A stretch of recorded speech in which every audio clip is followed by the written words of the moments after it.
In truth, this was a blow not against one city or one country, but against all of us. These attacks are deliberate acts of terrorism. I condemn them utterly.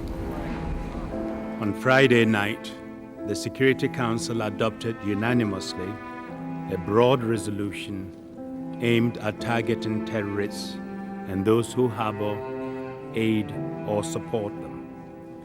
That resolution requires member states to cooperate in a wide range of areas, from suppressing the financing of terrorism to providing early warning, cooperating in criminal investigations, and exchanging information on possible terrorist acts.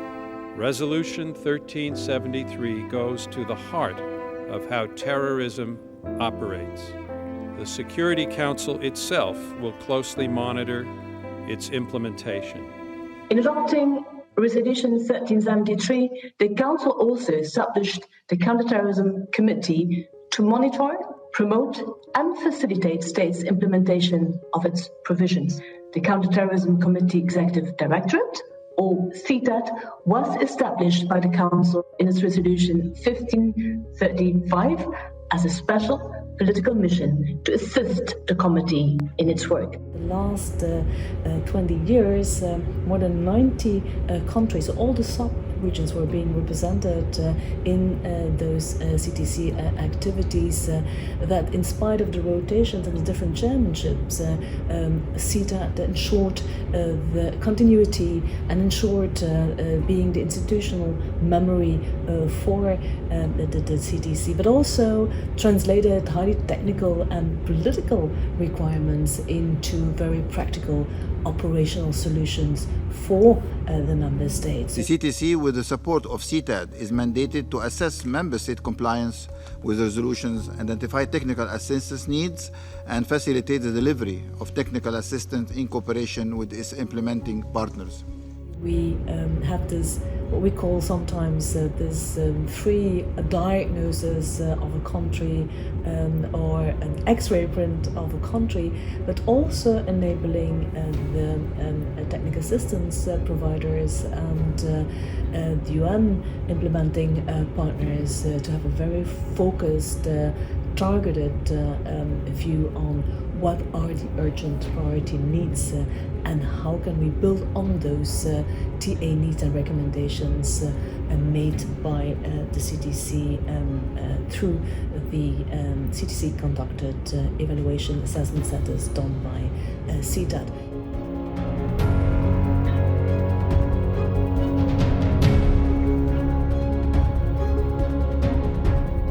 We have done all the desk reviews of 193 countries. That means that CTED has the largest database and all the measures taken by the member states ever in the world. Since CTED's establishment, its mandate has been further expanded and developed by more than 20 further Security Council resolutions. The update technical guide reflects the requirement of Resolution 1373, 1624, and 2178, as well as a number of recently adopted resolutions, including Resolution 2220 on small arms, Resolution 2242 on the gender aspects of terrorism, Resolution 2309 on aviation security, Resolution 2322 on international cooperation, Resolution 2331 on trafficking in persons for terrorism financing purposes, Resolution 2341 on protecting the critical infrastructure, Resolution 2354 on counter-narratives, and Resolution 2370 on preventing terrorists from acquiring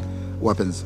The whole spectrum of Security Council resolutions have tackled a real wide variety of themes, from financing of terrorism to the link between organized crime and terrorism, to counter-narrative and how to counter violent extremism, to aviation security, to the use of ICT for terrorist purposes, how to stem the flow of foreign terrorist fighters, how to deal with returnees, foreign terrorist fighters. أصحاب السعادة المشاركون الموقرون على مدى السنوات. Over the past 20 years, terrorist threats have evolved in different and unexpected ways. From drones to aviation security, maritime security related issues, border management, law enforcement related issues. We made more than 20 products spread over trend reports, trends alerts. Since 2009, every 5 years, we go to a global survey of what the member states have done to implement Security Council resolutions. We also ensured that we had a technical guide on how to implement Security Council Resolution 1373. We launched the Attack Against Terrorism some years ago to make sure that the small and the startup companies had in fact the same know-how than the bigger players in the tech industry. These are a few examples on how our partnerships are mutually beneficial. Terrorism is still as potent a threat today as it was 10 years ago. Tens of thousands of people have lost their lives. Repeated attacks have had severe economic consequences and taken a toll on state stability and regional harmony. I therefore welcome the resolve of the Council to ensure that no effort is spared to strengthen international action against this global peril. The United Nations is committed to preventing terrorism, including by addressing conditions conducive to the spread of terrorism and supporting efforts to hold terrorists accountable for the suffering they have caused. That was the main novelty when we started the work of the CTC in 2001, not only to be reactive in the fight against terrorism, but also be preventive. And now I think that we're moving to a more proactive stand, how to be even better placed to prevent terrorist activity. Only by effectively monitoring and evaluating counterterrorism and CVE approaches can we effectively identify those that are most effective. And respect for human rights and rule of law must, of course, remain the foundation of all of our counterterrorism efforts. We have gathered from all over the world on this sacred ground in the host city of the United Nations to pay tribute to the victims and survivors of the terrible attacks that occurred here just over 20 years ago. We will continue to place victims at the heart of our counter-terrorism efforts. We will continue to speak for those who can no longer speak.